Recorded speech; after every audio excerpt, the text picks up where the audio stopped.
ইসকনের ব্যানারটাকে ব্যবহার করে আওয়ামী লীগ ষড়যন্ত্র করছে, হিন্দুদের নামকে ব্যবহার করে আওয়ামী লীগ, ছাত্রলীগ, যুবলীগ এই রয়ের পরিকল্পনায় অস্থিতিশীল করতে চায়। ওনাকে গ্রেফতার করা হয়েছে। আমরা নতুন বাংলাদেশে আছি। উনি যদি নির্দোষ হন, আদালতের মাধ্যমে উনি বের হয়ে আসবেন। আপনারা খেয়াল করবেন, ক্ষমতায় আসার পরপরই পিলখানা বিডিআর বিদ্রোহ হয়েছে। এটা পুরাপুরি আওয়ামী লীগের পরিকল্পনা, অর্থায়ন এবং এটার সাথে এবং ভারতও জড়িত ছিল। আমরা অত্যন্ত দুঃখজনকভাবে দেখেছি যে সেদিন যে শুধুমাত্র আমার দেশের সেনা কর্মকর্তাদের হত্যা করা হয়েছিল তাই নয়, পরবর্তীতে একটি প্রহসনের বিচার হয়েছে।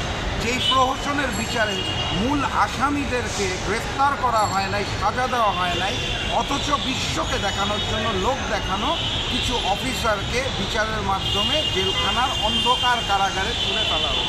তারা দীর্ঘদিন ধরে সেখানে বসবাস করছে।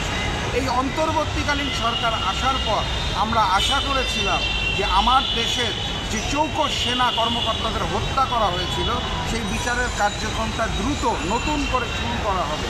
কিন্তু দুঃখজনক হলেও সত্যি, এখনও তারা সেটা ঠিকভাবে শুরু করতে পারে নাই। তো প্রথমত আমি অন্তর্বর্তীকালীন সরকারকে অনুরোধ জানাবো যে দ্রুততম সময়ের মধ্যে, দেখুন সাগররুনি হত্যাকাণ্ডের বিচারটা আমরা এখনও পাইনি, বারবার ফাইল পিছানো হয়েছে। শাপলাতে যে গণহত্যা হয়েছিল সেই বিচারও আমরা পাইনি, একইভাবে পিলখানাও কিন্তু পাইনি। এই বিচারগুলো দ্রুততম সময়ের মধ্যে অন্তর্বর্তীকালীন সরকারের শুরু করা প্রয়োজন। এবং এই পিলখানার যে গণহত্যা হয়েছিল, আমার দেশের চৌকস অফিসারদের হত্যা করা হয়েছিল, তার জন্য যে সকল নিরপরাধ মানুষ অন্ধকার কারাগারে রয়েছে তাদের মুক্তি দিতে হবে এবং এর পিছনে যারা আসলেও দায়ী তাদেরকে গ্রেফতার করতে হবে এবং বিচারের আওতায় আনতে হবে। নতুবা আপনারা যদি বিলম্ব করেন তাহলে কিন্তু ন্যায় বিচার হবে না। আমরা যে বৈষম্যহীন বাংলাদেশ চেয়েছিলাম, যেই কারণে আন্দোলন হয়েছিল, সেই বৈষম্য কিন্তু থেকেই যায়।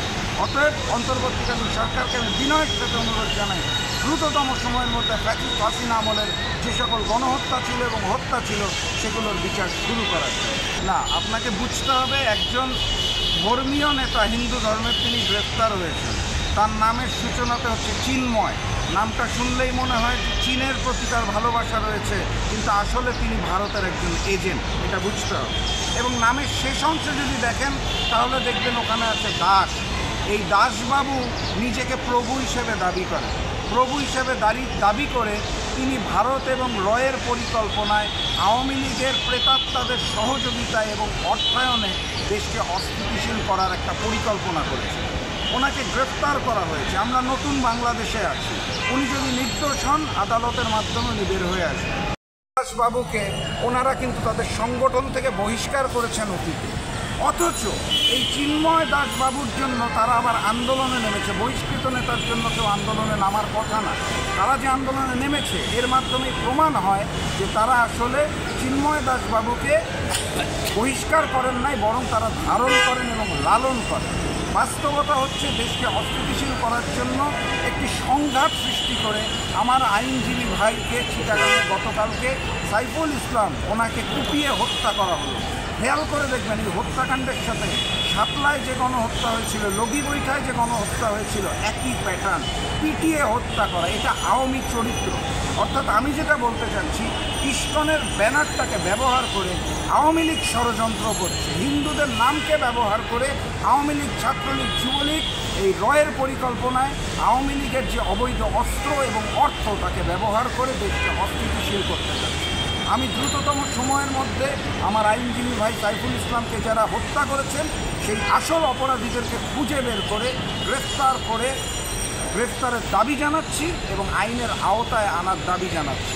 এবং স্পষ্ট ভাষায় বলতে চাই, স্বাধীন সার্বভৌম বাংলাদেশে মুসলমানরা শান্তিতে নামাজ পড়বে, হিন্দুরা শান্তিতে পূজা করবে, এখানে কোনো বিভেদের সুযোগ নাই। অতএব হিন্দুদের ব্যানার ব্যবহার করে দেশকে অস্থিতিশীল করার চেষ্টা করবেন না। আমরা